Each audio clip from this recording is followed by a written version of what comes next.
free my mind, open my heart with the whispers of truth, to live a conscious life, to live a conscious life on the growing edge, on the growing edge. And now, here's Allie. Good morning and hello and welcome. I'm Allie Benjamin and welcome to Growing Edge Live. We are inspiring minds, healing hearts, and transforming lives. And it is my great joy to be here today and to connect with you, whether you're watching live or you're watching this as a replay. I'm so glad that you're here, that you're part of this amazing session that we have lined up and planned for today. I've got an extremely special guest and friend, Michael Gott, that you're going to meet in just a little bit.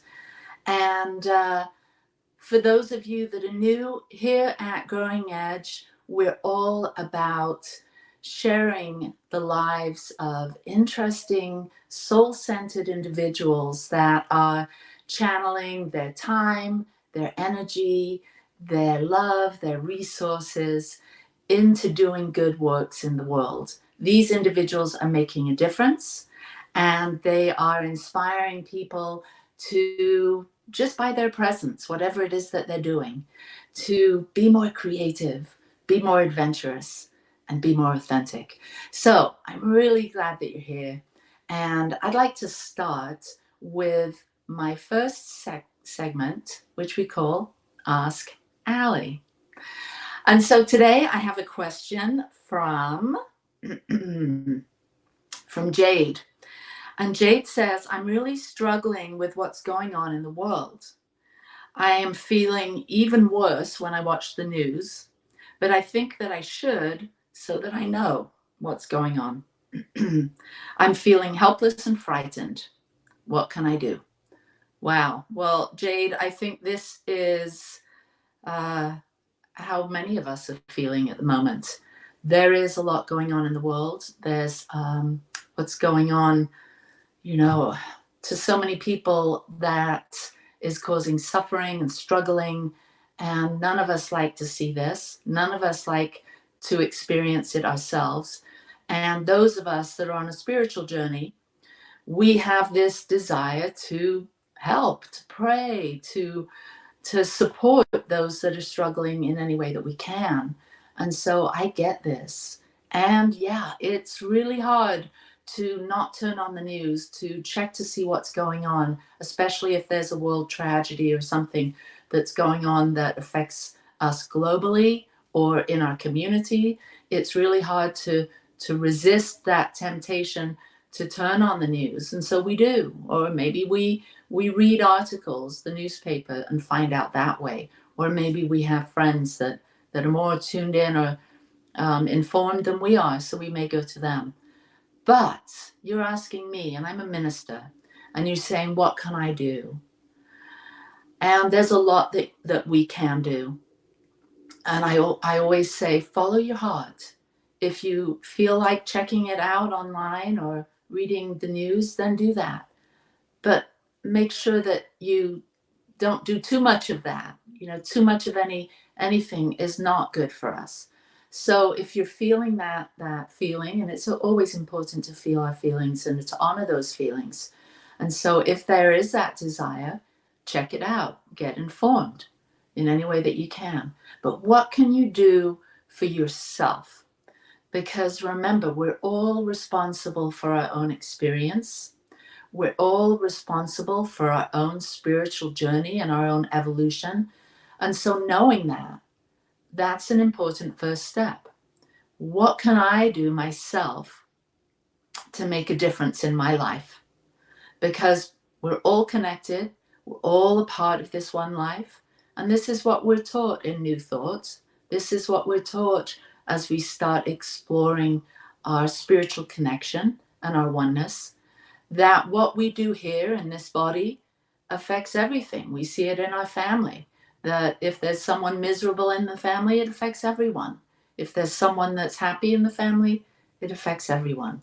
So we have to ask ourselves, what can I do of a spiritual nature that's going to somehow bring me more peace, bring me more understanding, give me a greater awareness of my mind and my heart and my body. And so meditation is a good place to start.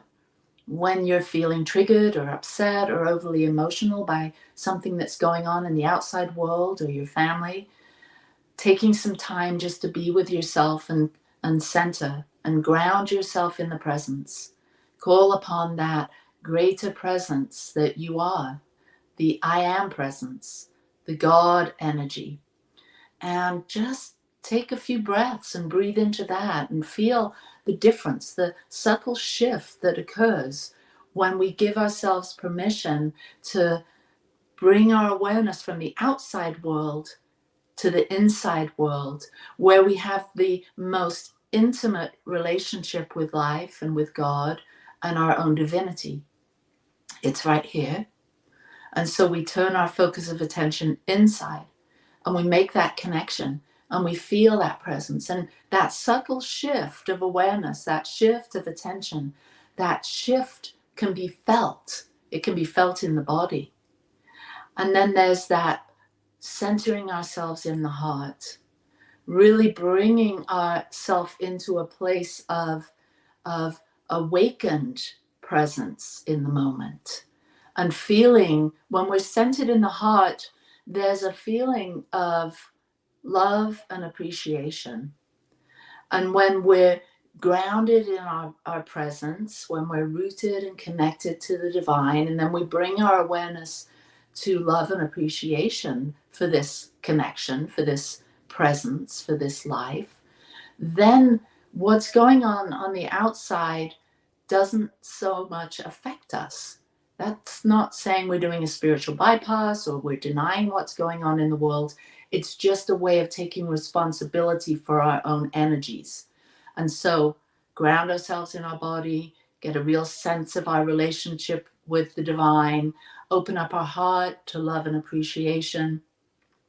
And during this time, it's a wonderful opportunity to count our blessings, to feel and sense all the things that are going on in our life that are working well, that are peaceful, that we're grateful for and we have appreciation and love for.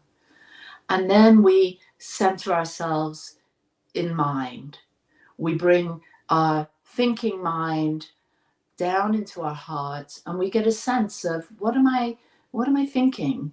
What's really true here for me?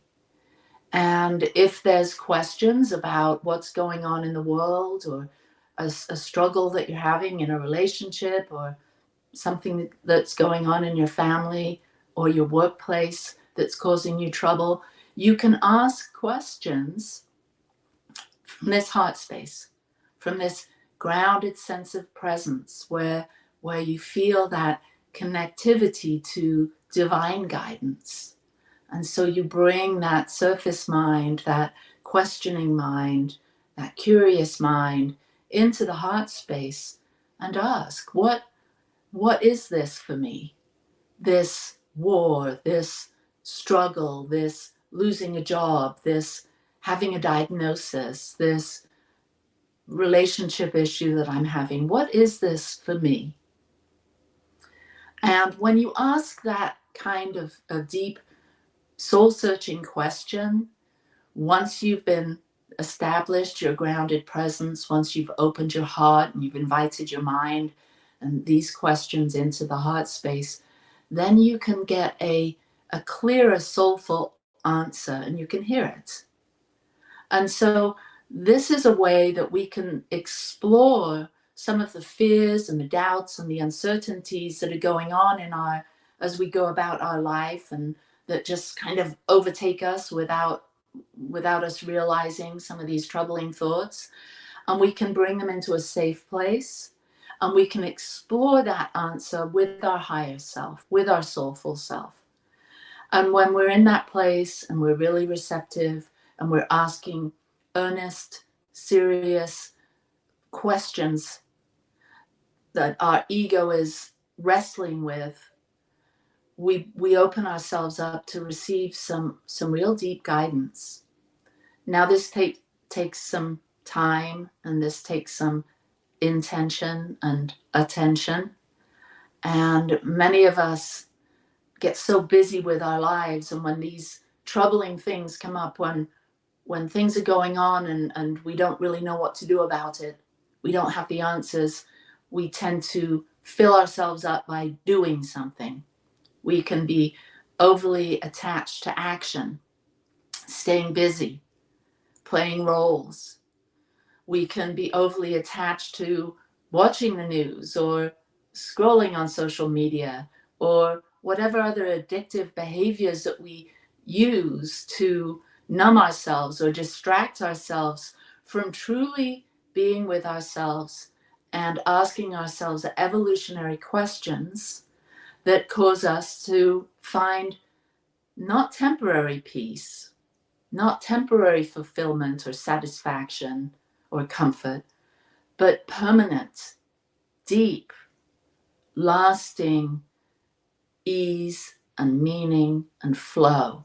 So, Jade, you ask, what can you do? It always starts right where we are. And I invite you to take a moment, take a pause, go within, balance these three intelligence centers, the body, the heart, and the mind, bring them into coherence, and then ask those questions that you've been struggling with, those worries, those fears, in that soulful place. And then be committed to staying still enough, staying curious and receptive to hear with new ears, to see with new eyes, and receive wholeheartedly. Because you and your questions and your prayers, all of those things will bring you right back to you. And so really you are the answer to your own prayer. And the only thing you need to do is be disciplined enough to take that time for yourself. And when we do this, when we take time for ourselves, we see that things around us change. And so maybe we don't feel like we're making a difference on the other side of the world, but in some energetic way, we are. We all make a difference right where we are. So be the peace that you seek to be and experience in the world. So namaste to you, Jade. Thank you for asking. That felt good to sort of go through that and process through that, and a really good reminder, because we all have those fears and those worries, and sometimes when we're too interested in looking outside for the answers, just that reminder of going within is really comforting. So thanks for that question. And if you have a question and you'd like us to talk about it, please send them to growingedgelive@gmail.com, and we'll get to those. So I am super excited to have my guest, Michael Gott, with me today. Michael has been a dear friend for many years. We know each other personally. We've worked together intensely for months and months and years on projects, especially the Big Sky Retreat. For all of those of you that have been to the Big Sky Retreat, you will know what an influence this gentleman is. He has a tremendous heart. He's a New Thought leader. He's a musician, and he is a senior minister of Unity of Houston. And so, Michael Gott, welcome. Hey, thanks, Ali. It's really good to be with you. It's so good to be with you. I'm so happy. I'm actually looking, I can't stop looking at that picture behind you.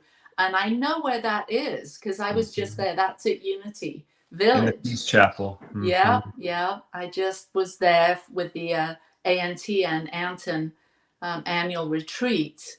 And I didn't go into the chapel. I did a workshop in the Fillmore Chapel right next door, but I actually didn't go in there. That's kind of odd because I like to go in there and sort of get a little sense of that sacredness and peace of that little tiny place, that little chapel. It feels to me like a physical embodiment of the practice that you were just offering to Jade, to go within, to kind of separate, come apart from the world for a minute and just find this safe and quiet space to reconnect to truth. That's what that little chapel in the midst of this sprawling campus at Unity Village, that's what it feels like. It's got, what, 6 chairs? Mm-hmm. And a hotline to Silent Unity. Great. Oh my gosh. Yeah, we did Silent Unity. Michael, my husband, and I, we went That's in. Powerful.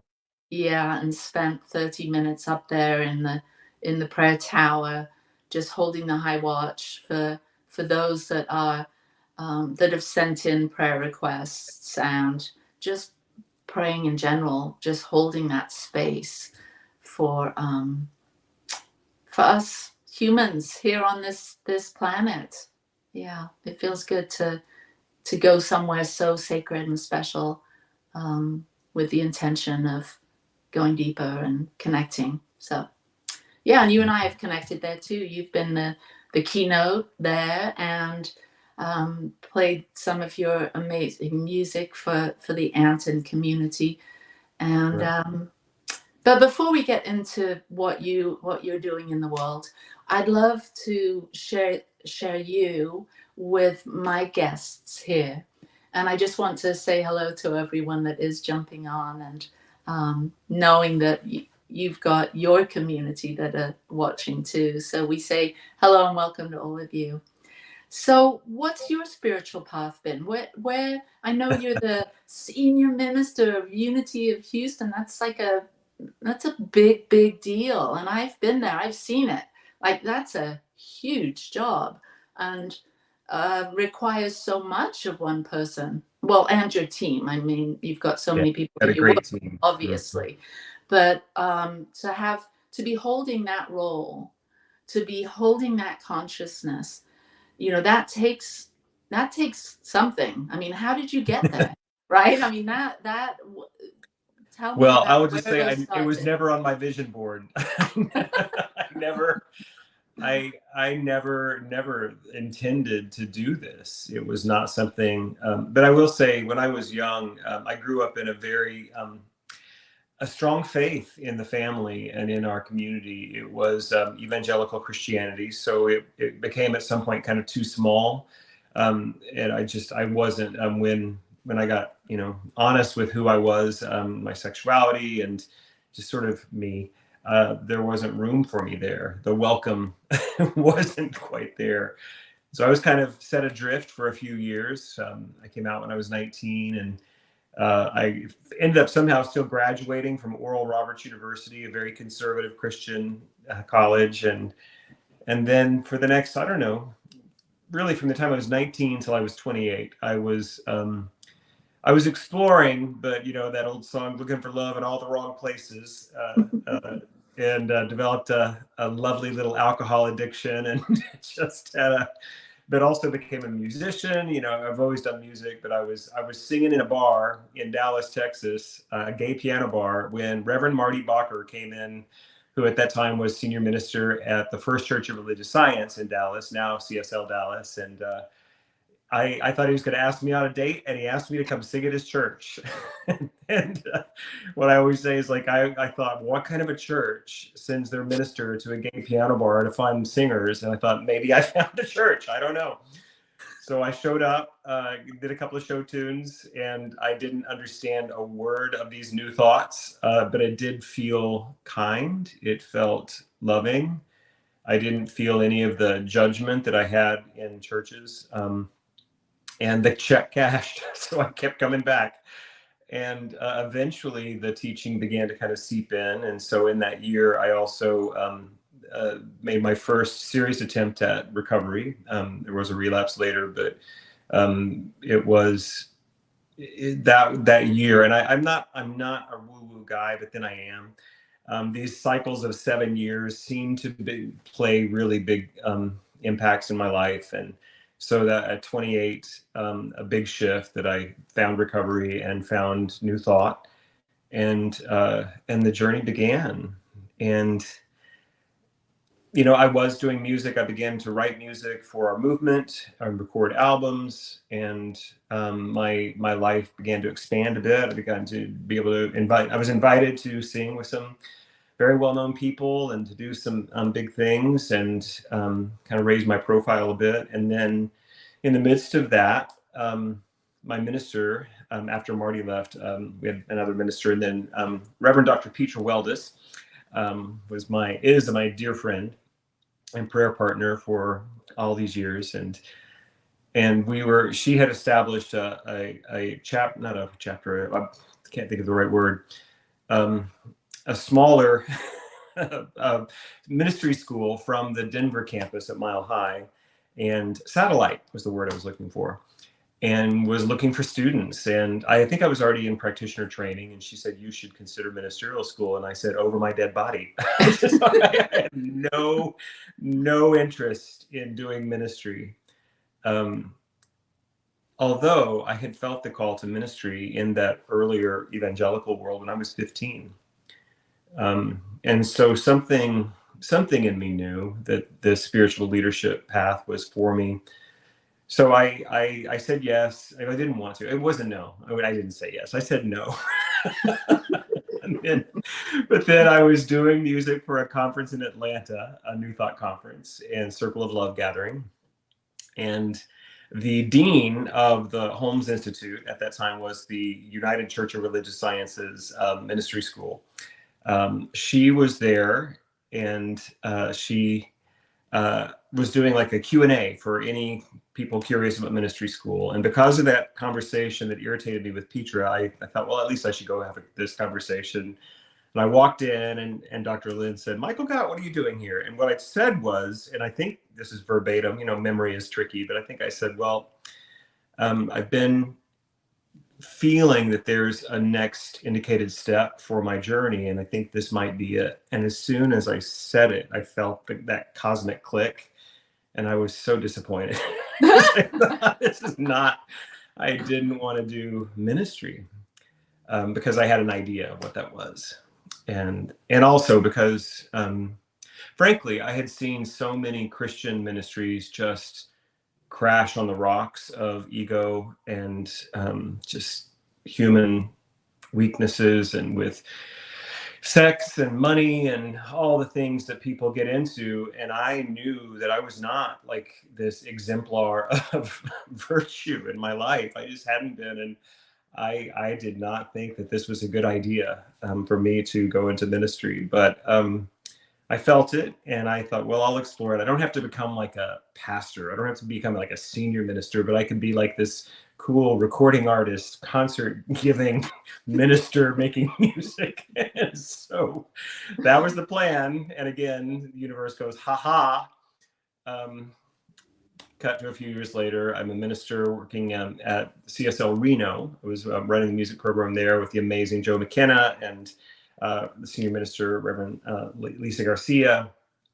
The same time, maybe I'd already been to Big Sky, but I met Howard Caesar, my predecessor at Unity of Houston. He invited me to come here to sing, and then he offered me a job, and I said no. Which is, I think it's a good thing that my first response is often, I don't think so. And then, the soul has a way of, like, if it's meant to be, it will, keep coming back. Yesterday, I gave a talk on the soul, and I talked about the soul, the voice of the soul being consistent, insistent, and persistent. And I normally don't do those kind of alliteration things, but that's not alliteration, whatever that is.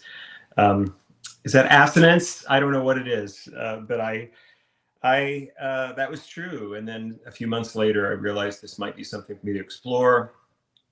And then I was beginning to feel that even in this cool music ministry thing, there might be a next indicated step, something that would grow me further and use me more powerfully or directly. And so after about a year, I recognized that I think the spiritual leadership of a community is probably in me.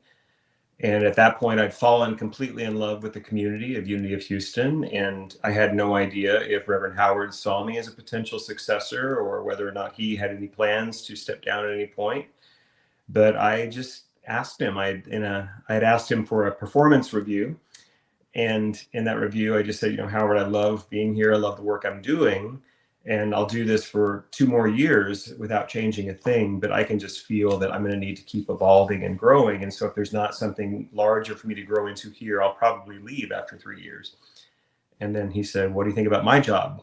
And I was like, frankly, I was shocked and scared, daunted for sure. And yet that did feel like the next indicated step. And so that was another 5 years beyond that conversation. And then Reverend Howard retired. And in 2017, I became senior minister. And that we were experiencing Hurricane Harvey hit Houston 9 days before I became senior minister. And so we had over 100 families and individuals in our community who lost everything. And that's what I stepped into. And it's been smooth sailing ever since. Right. Yeah. So anyway, that's the story. That's how I got here. I was trained in religious science and Centers for Spiritual Living. That's where I did all of my practitioner training and ministerial training. So I was in that side of the New Thought world for, I guess, about 20 years, 19 years. And then came over to Unity and worked with Howard. And then at the time, there was an alternate path to ordination. So they recognized my training in New Thought. I had to do a lot of other things to become ordained in Unity. But yeah, so here I am doing this thing.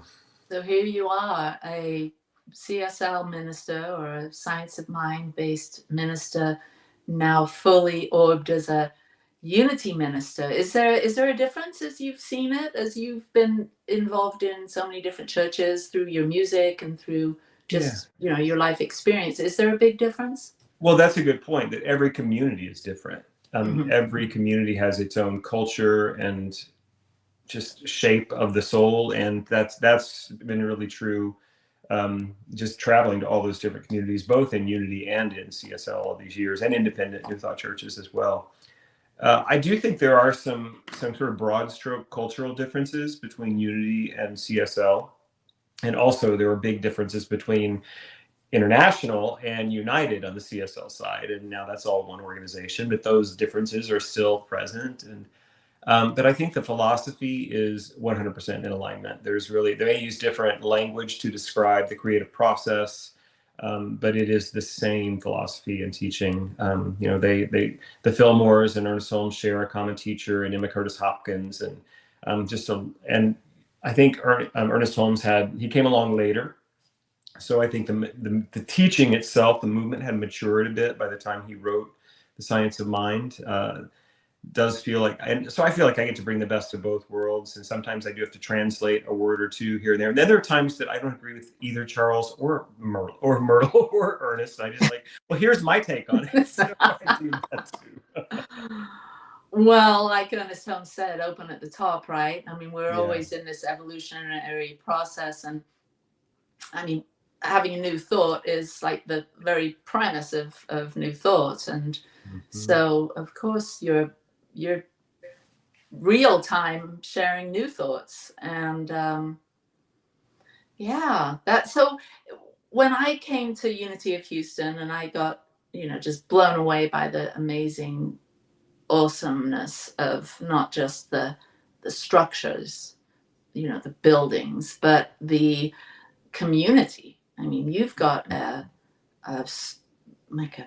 community with decades of people of all ages, people from all walks of life, and all colors and all shapes, and just such a beautiful place to sort of come and be spiritually fed and to be given an opportunity to serve. You've got just an amazing thing going there.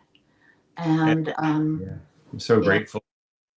Well, I want to talk more about this. We're going to take a quick break. So thank you, everyone. We'll be right back.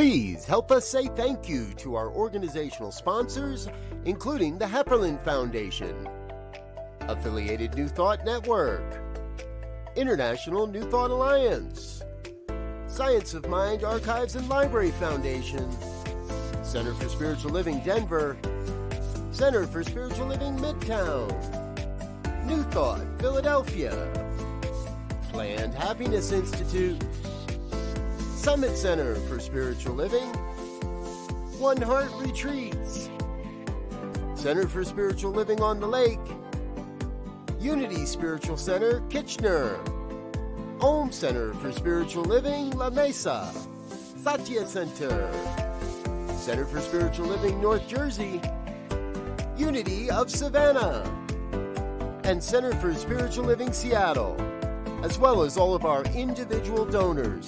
Thank you for making New Thought Media Network a place to be. Please come be you. And remember, like, share, and subscribe. New Thought Media Network, positively inspiring.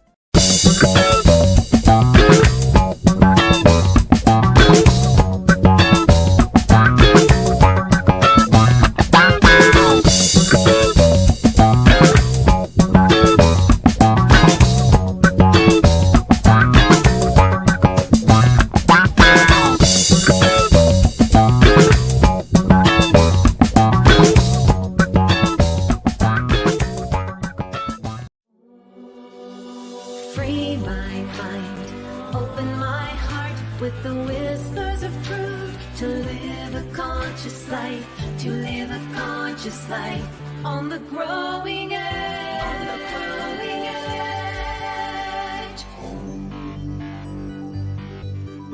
And now, here's Allie.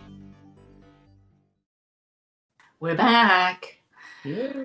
You know, I'm thinking all of the different directions that we could go with this conversation, and hearing about your path, what you're doing now in Houston, and you know, I can't help but imagine the support that the Unity of Houston brought to all of those that lost things in the hurricane, and other, you know, things that have been going on that have caused people to feel like they, you know, can lean on that community and lean on you. How's that been, having such a large community of people that have been, you know, that have experienced some traumas and struggles? How's that been, stepping into that place of lead minister for a community that has those kinds of needs and wants? Well, it has been challenging. I'll say, yeah, we are one of those churches that people know about. We've been around for 104 years. It's at one point, I think in the 80s, we were the largest New Thought church in the world, I believe. We're no longer that we're still a large church, but we don't get the thousands that used to come on a Sunday morning. We are going through challenging times on the planet, and we're going through challenging times to be in organized religion, to be in spiritual communities. The old kind of models are just, they don't seem to be working for the new generations. And so both the organization has really struggled, and our people, which is the community. For me, it helps to kind of frame it in those two buckets. That we have the organization, and we do have this beautiful campus with beautiful buildings, and many of them are old and require a lot of money to keep them up. And we have, I think, 54 heating and air conditioning units on our campus, and we've gone through two of the worst, you know, heat wave and drought summers in Texas history of climate change. So there's just a lot going on.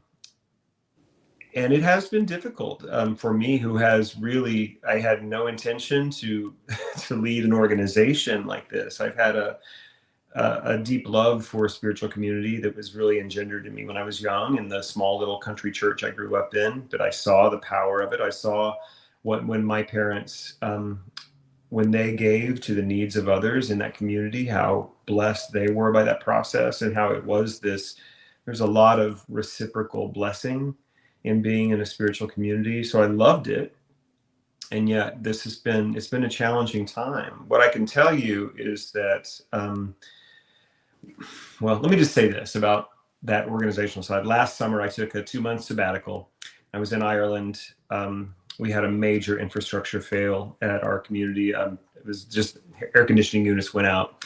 It was a $500,000 repair, which still didn't completely get everything done. And so it took about half of our prudent reserves, and it was a lot and very challenging, difficult time for all of our leadership. At the end of my time, and before I came back to that, I went to the CSL conference in Geneva, and I was having lunch with Edward Viljoen, who at the time was finishing up his term as the spiritual leader for that organization. And I was just sort of whining about, nobody told me it would be this hard. So, and what I said, Edward, it's so clear that it's all changing, and what we offer, this, supportive, mutually supportive spiritual community, and these life-changing transformational teachings that we have in the New Thought movement, they're needed more than ever. And yet the forms we've used to deliver them don't feel like they're working anymore. And I just said, at Unity of Houston, we can't figure out what the new forms are. And I'll try to do Edward's beautiful South African accent. I'll do it really badly, but he said, Michael, none of us know what they are because they're not here yet. So that's kind of where we are. We're doing our best to meet the needs of the people who find their way to our community. And we have people in our community that have been here for 50 years. And we have people who are walking in new every week, and they're bringing pain, they're bringing wounds, they're bringing need, and they're also bringing gifts and their desire to serve and support. And so we keep just, we try to be resilient and flexible and just keep trying things. We're very experimental right now. When we add a new program to our calendar, what I've been really training our staff is that let's do it for a 3 or 6 month trial and just see. Let's, that old thing, throw it against the wall and see what sticks. And trying to manage all of that, bringing this experimental, creative way of thinking about programming, finding ways to connect to people. Like during COVID, it all went online, and we were already live streaming, but suddenly everything was online, and that was a big technological challenge. And so we've been learning a lot. And finding some things, we're finding some hints and clues about maybe what the new forms of spiritual community and spiritual teaching might be, but we're still kind of in the stew of it, Yeah. And it's still satisfying work, and it's still fulfilling, and imperfect as it all is, just like, human incarnation is always that way. We're finding such beauty in the midst of the struggle and the difficulty. Yeah. So, well, when you were saying all that, I was thinking, I'm imagining, I know we have a lot of ministers that actually watch this broadcast, this show, and people that attend different spiritual centers, and some that just go online for their spiritual food. And I'm just sensing, based on my friends and the centers I go to. I was just down at the Salt Lake Center for Spiritual Living yesterday with my granddaughter.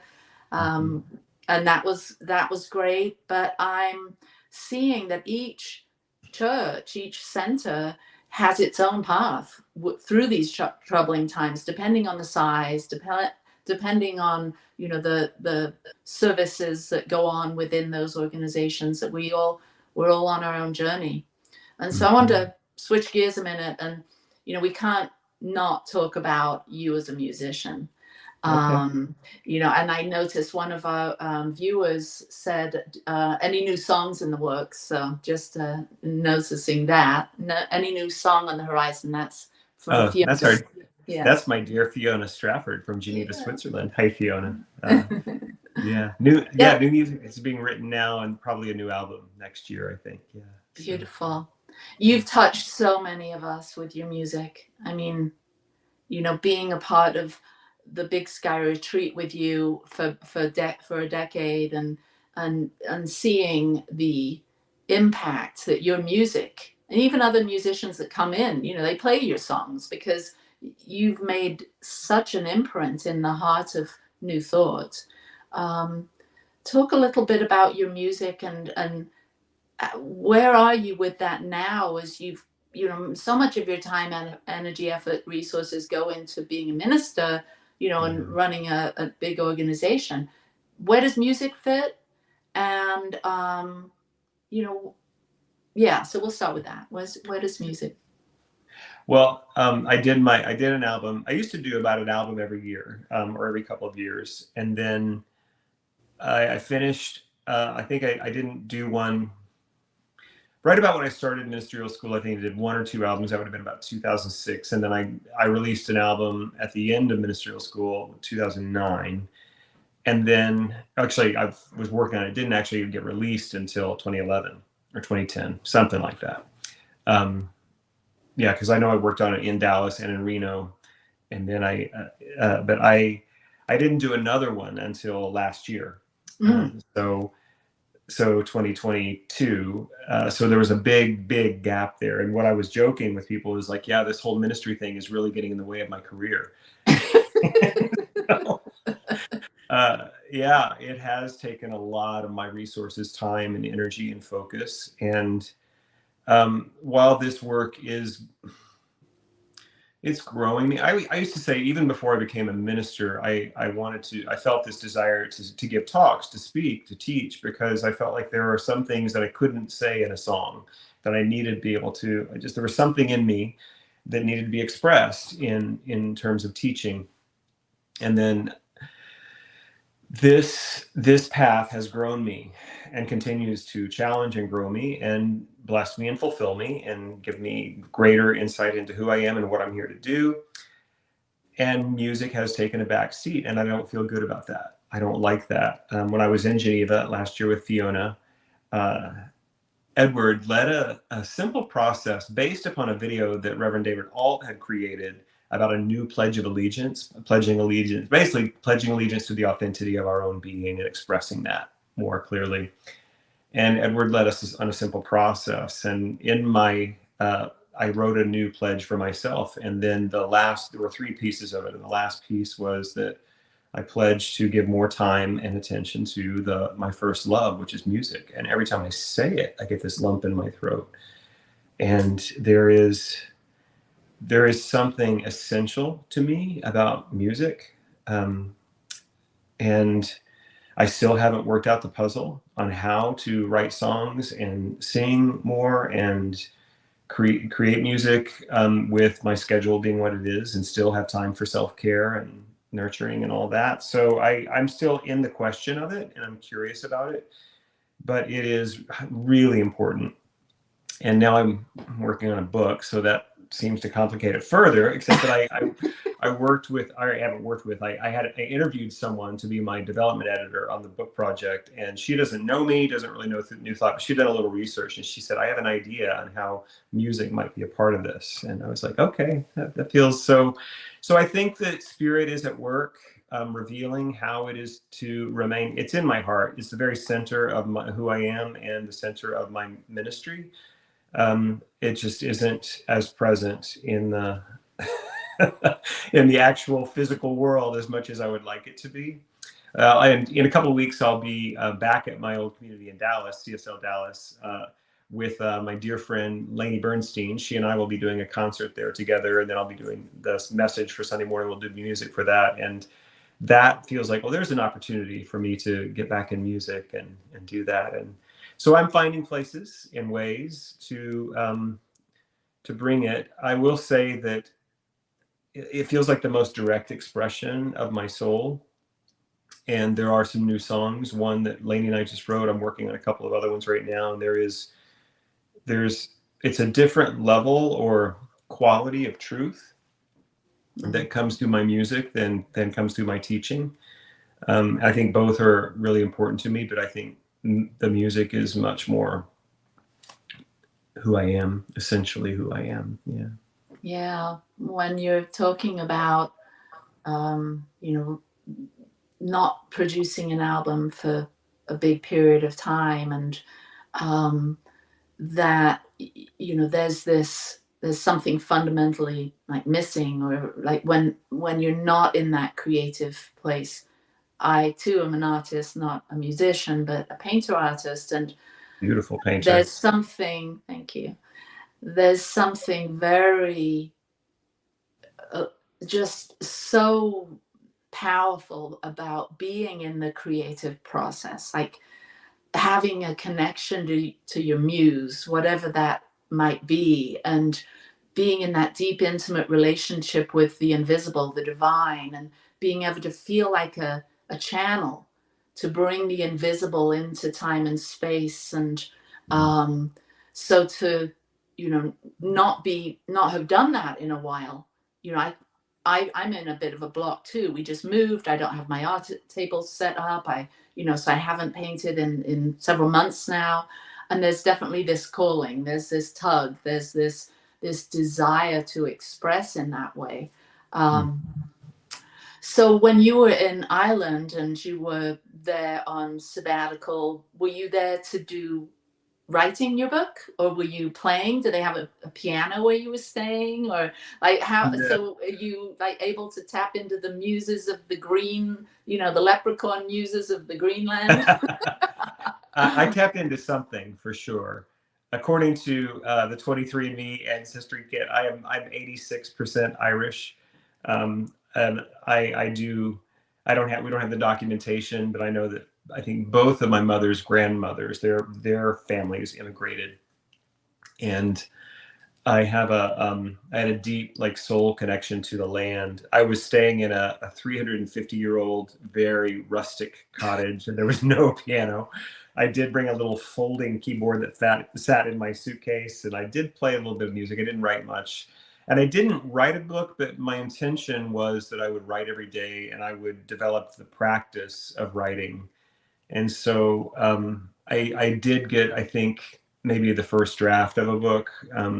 It definitely needs development, and I haven't done much with it, but I notice I'm resistant to like moving forward on that too. But yeah, so that's what it was really. It was about. I just, it was in my contract that every 5 years I get a 2 months sabbatical, and I knew I needed to. I was pretty stressed out from the end of my relationship, and just the pressures of what we were going through as an organization, and kind of the business side of our old business model wasn't really working, and I went over there pretty empty. And I will say that the spirit of Ireland definitely filled me up. There's something really, as a matter of fact, I went back just a few weeks ago for a week just to see if it was a quirk, like a one-time thing, or is there really a connection I'm holding to that place? And I am. I'm going to be leading a group, and it will probably sell up pretty fast. We're going to go in 2025, not next year, but the year after, but we'll be opening up in spring of 2024. And so if anybody's watching today, go to Unity of Houston. No, it's not there yet, but be watching Unity of Houston's space, and I'll be taking about a couple dozen people to Ireland for a spiritual pilgrimage. Wow. In 2025. Yeah. So yeah, it's what was the question? Why did I go to Ireland? Knows? Well, yeah. So I'm just abuzz with thinking about this. So there's that song that's kind of been not one of your songs. Sorry about that, but a song called what the world needs now is love, sweet love. I've been thinking of that song as I've been doing my meditation and prayer work, and I thought about bringing that question to you today. What the world needs now. What does the world need now in from your heart, from your mindset, and how are you directing your energies to filling that need? And it's not so much what you've done up to this point. Mm-hmm. It's like a thought to think about moving forward as you start to contemplate maybe a new body of work for an album, or writing your book. What does the world need now, and how is Michael Gott going to be sharing that purpose, that vision? How would that? Well, there is something top of mind that isn't really directly our teaching, although it feels like it's a good corollary that I'm very aware that we need it in our community, and its teachings about the shadow. And so I have found for myself, there are two areas where my, at least, practice and study of New Thought has needed a little help. And I don't think New Thought has a good answer for why do we suffer. We don't really talk about suffering, except that it's something we should avoid, and yet everyone does. Everyone goes through suffering. So I felt like I found the Buddhist teachers, particularly the American Buddhist teachers, have been really a good supplemental teaching. I'm not saying that they're in opposition to what New Thought teaches, but a piece that I feel like New Thought doesn't emphasize. So I've really found a lot of healing and solace in the Buddhist teachings on suffering. And the second is this shadow projection piece, which most of my training and practice in that comes from my reading and study of the Jungian writers.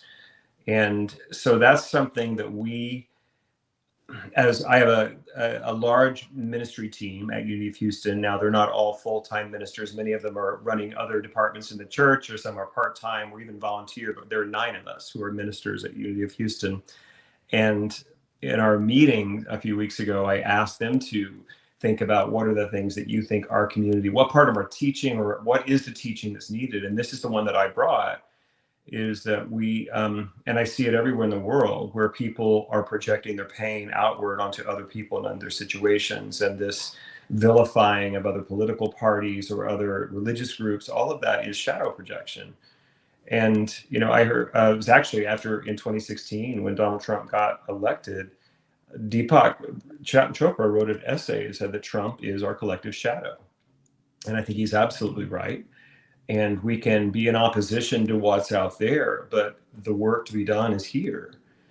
So that's the piece that feels really, like I said, top of mind. It feels, I don't know how long we're going to be working on this. We're never going to exhaust the need for it. I know that. But for my own personal walk and for my community, that's something I can do that I know is needed in the world and needed in our community. Because, I often say that the number one job occupational hazard of ministry is projection. Both the golden shadow and the not so golden shadow, that people bring all of their stuff about priests, fathers, minister, everyone, they bring it and place it on me, and for me to not take that personally and notice where I'm projecting my own family of origin pain onto situations with people in the community I do it to. Yeah. So, it is unconscious. That's the whole point. Mm-hmm. And I think if there was something that if our teaching had formed a century later, after depth psychology had really been present in the world, and I think that the whole manifestation technology would be taught differently. Absolutely. I think there's an oversimplification of the way that the mind works sometimes in New Thought, because there was not a lot of understanding of the power of the unconscious mind. So absolutely, I agree with you. I've been studying New Thought for decades, and having had many struggles myself in our family, lots of losses and such. I mean, we all have, but this is a piece that I have brought into all the spiritual communities I've worked with. And I found the Enneagram last year, and I'd heard of it, a long time ago, and taken the test, and didn't really land, didn't make sense. I was, too busy being a pulpit minister, not doing that at the moment. Thank you. And so the Enneagram for me is what you're talking about, not saying you should do the Enneagram. I'm just saying it really addresses this shadow part. It's an integration. It's a psycho-spiritual system. Yes. And so diving into, I'm in a year-long training program, by the way, and diving into their material, it's like a whole new world. It's so aligned with New Thought. It's so aligned with the self-help that is sort of woven into New Thought, but it really emphasizes the shadow, and really helping people to come back to the childhood, those formative years when that first got ingrained and activated. And so, as I'm in my training program and talking to people every day about this work, it seems like it's up for everyone. They're like, oh, well, I'm a minister. I have been for, X amount of years, but still dealing with this thing. So I can't wait to hear more about how that work's going in your center. So, well, I can't wait to have you come to Unity of Houston. I have been dabbling in the Enneagram for some years, but it's deeply interesting to me. When we talked a few weeks ago, and you were sharing with me, you're on this journey, and I asked you, well, what's your type? She's like, oh, the worst. I'm a 4. And I'm like, no, I'm the worst type. I'm a 3. Because it points to so much of our formation of our psyche comes from wound, and it just does.